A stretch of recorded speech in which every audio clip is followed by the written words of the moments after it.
मनुष्य की कीमत। आरब नाम का एक लड़का था। उसके पिता की लोहे की दुकान थी। आरब अपने पिता के साथ लोहे की दुकान में मदद करता था। एक दिन उसने अपने पिता से पूछा कि पिताजी, इस दुनिया में मनुष्य की कीमत क्या होती है? अपने छोटे से बच्चे के इस सवाल से पिताजी हैरान रह गए। वो सोचने लगे कि आखिर इस बालक को ऐसा सवाल क्यों हुआ। पिताजी ने अपने बेटे को कहा कि बेटा, किसी भी मनुष्य की कीमत को आंकना बहुत ही मुश्किल होता है, क्योंकि उसकी कीमत अनमोल होती है। बेटे ने पूछा, वह कैसे पिताजी?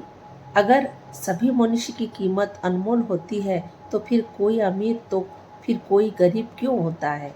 किसी को कम रेस्पेक्ट मिलती है तो किसी को ज़्यादा क्यों मिलती है?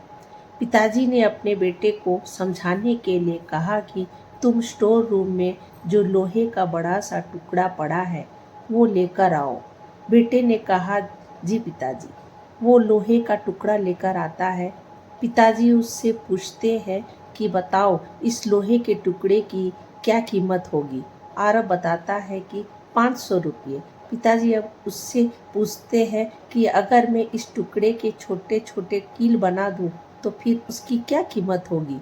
वो थोड़ा सोच कर बताता है कि पिताजी, ऐसा करने से उसकी कीमत बढ़ जाएगी, तब तो ये और भी महंगा बिकेगा, लगभग 1500 रुपये में।